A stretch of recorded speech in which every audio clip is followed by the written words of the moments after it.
যখন আমরা কোনো টিউমারের কথা শুনি, বিশেষ করে থাইরয়েডের টিউমার বা কারো একটি নডিউল হয়েছে বা ফুলে গেছে, আসলে অপারেশন কোন অবস্থায় প্রয়োজন হয়? আমরা অনেক সময় এরকম দেখেছি যে অনেক বড় গলার সামনে একটি টিউমার নিয়ে মানুষ ঘুরছেন। আসলে কখন অপারেশন প্রয়োজন হয় এবং এই অপারেশন সম্পর্কে আমাদেরকে একটু জানাবেন। অনেক ধন্যবাদ। এটাও কিন্তু খুব কমন একটা ব্যাপার। আমাদের থাইরয়েড গ্ল্যান্ডের মধ্যে কিন্তু আপনি যদি একটা সার্ভে করেন, সাপোজ কেউ বাজার করতে যাচ্ছে, ১০০ জন মানুষ বাজার করতে যাচ্ছে, তাদেরকে বললেন যে হ্যাঁ আমরা একটা ক্যাম্প করছি থাইরয়েডের, সবাইকে ফ্রি আমরা আল্ট্রাসোনোগ্রাম করব। দেখবেন যে শতকরা ৫০ ভাগ মানুষের, ১০ জন মানুষের যদি আল্ট্রাসাউন্ড করেন, দেখবেন যে ৫ জন মানুষের গলায় ছোট বড় এরকম গোটা আছে, নডিউল আছে, টিউমার আছে। তো তার জন্য যে তার চিকিৎসা করতে হবে এমন কোনো কথা নেই। শতকরা ৯৫ ভাগ নডিউলের আসলে কোনো চিকিৎসার প্রয়োজন হয় না। আচ্ছা। এবং শুধুমাত্র অবজারভেশনের মাধ্যমেই তারা ভালো থাকেন, কখনো হরমোনের ওষুধ খাওয়াতে হয়, কিন্তু শতকরা ৯৫ ভাগ মানুষের কিন্তু কোনো চিকিৎসার প্রয়োজন হয় না। কখন আমরা অপারেশন করতে হবে? যখন আমরা সুই দিয়ে পরীক্ষা করে এটার মধ্যে ক্যান্সারের জীবাণু পাবো, অথবা সন্দেহজনক ক্যান্সার থাকবে, অথবা গোটাটা এত বড় হয়ে গেছে যে আমাদের খাবার খেতে কষ্ট হচ্ছে, কথা বলতে কষ্ট হচ্ছে, ঢোক গিলতে কষ্ট হচ্ছে, এই ধরনের সমস্যা যদি কেউ ভুগে থাকেন, তাহলে আমাদের অপারেশনের দরকার পড়ে। এবং কখনো যদি এরকম হয় যে গোটাটা দ্রুত গতিতে বড় হচ্ছে, অথবা এই গোটার কারণে তার গলার শব্দ নষ্ট হচ্ছে, ফ্যাঁস করে কথা বলছে, কেমন, অথবা গোটার কারণে তার ঢোক গিলতে অসুবিধা হচ্ছে, এই ধরনের সমস্যা যদি হয়, সেই ক্ষেত্রে আমরা অপারেশনের পাঠাই। কিন্তু এটার পার্সেন্টেজ খুবই কম, খুবই কম। অনেকে ভয় পেয়ে ডাক্তার কাছে গিয়ে বলেন, স্যার আমি গোটা রাখবো না, অপারেশন করে ফেলে দেন। কিন্তু অপারেশন করতে গিয়েও কিন্তু নানা রকম জটিলতা হয়, কারণ তার পেছনে 4টা প্যারাথাইরয়েড গ্ল্যান্ড আছে। সেই প্যারাথাইরয়েড গ্ল্যান্ড যদি কোনো সময় কেটে যায়, তাহলে কিন্তু তার শরীরে ক্যালসিয়াম কমে যাবে, প্রতিদিন 10টা 15টা করে ট্যাবলেট খেতে হবে। অথবা যিনি টিচার, যিনি চিকিৎসক, যিনি রাজনীতিবিদ, তাদের কিন্তু অনেক কথা বলতে হয়। তো গলার শব্দটা কিন্তু অনেক সময় নষ্ট হয়ে যেতে পারে থাইরয়েডের অপারেশন করতে গিয়ে। সুতরাং অপ্রয়োজনে আপনারা ভয় পাবেন না থাইরয়েড নডিউল নিয়ে, এবং চিকিৎসককে আপনারা অপারেশনের জন্য পিড়াপিড়ি করবেন না যে আমার এটা আমি রাখবো না, ফেলে দেন, কেমন।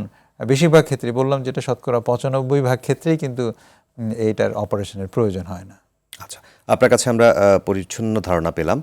আরেকটি বিষয় যদি এভাবে আমরা আলোচনা করি যে যদি কেউ থাইরয়েড গ্ল্যান্ডের সমস্যায় ভুগছেন, হাইপোথাইরয়েডিজম অথবা হাইপারথাইরয়েডিজম, কিন্তু কোনো কারণে তার ডায়াগনোসিস কনফার্ম হচ্ছে না অথবা তিনি চিকিৎসা নিচ্ছেন না, কী ধরনের জটিলতায় বা কমপ্লিকেশনে পড়তে পারেন, সেখানে জীবনহানি ঘটতে পারে কিনা, এই বিষয়গুলো সম্পর্কে খুবই গুরুত্বপূর্ণ প্রশ্ন।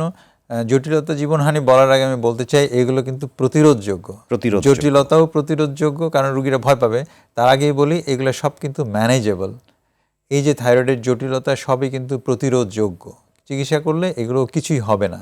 এখন বলি, আসেন জটিলতা কি হতে পারে যদি আমরা সচেতন না থাকি, যদি আমরা চিকিৎসা না করি।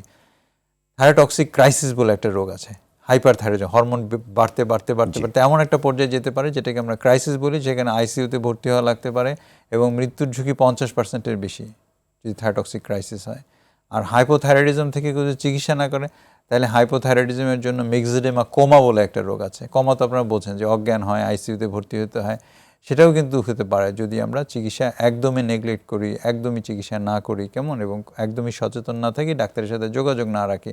সুতরাং হাইপো এবং হাইপারথাইরয়েডিজম দুটোই কিন্তু আপনার মৃত্যুর ঝুঁকি বয়ে আনতে পারে, যদিও চিকিৎসাটা অত্যন্ত সহজ। একটা মাত্র ওষুধের মাধ্যমেই এটা চিকিৎসা করা যায়। যেমন ডায়াবেটিসের 20টা ওষুধ আছে, থাইরয়েডের কিন্তু একটা ওষুধ।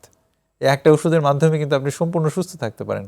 শুধু প্রয়োজন একটু সচেতনতা, একটু জেনে নেওয়া যে আসলে আমার চিকিৎসাটা কীভাবে করতে হয়, কদিন পর ডাক্তারের কাছে যেতে হবে, কীভাবে ওষুধ খেতে হবে, এবং ওষুধ খাওয়ার ব্যাপারে একটু সচেতনতা করে দিই আমি। থাইরয়েড সবসময় খাবার আধা ঘন্টা আগে খেতে হয়, জি।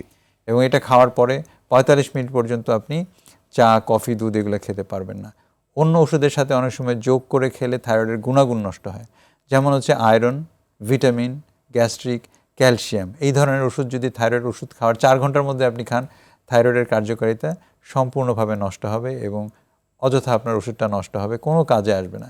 সুতরাং আপনার চিকিৎসকের সাথে কথা বলে আপনি জেনে নেবেন। শুধুমাত্র ওষুধ খাওয়া নয়, ওষুধ খাওয়ার নিয়মটাও আপনাকে সঠিকভাবে জেনে নিতে হবে।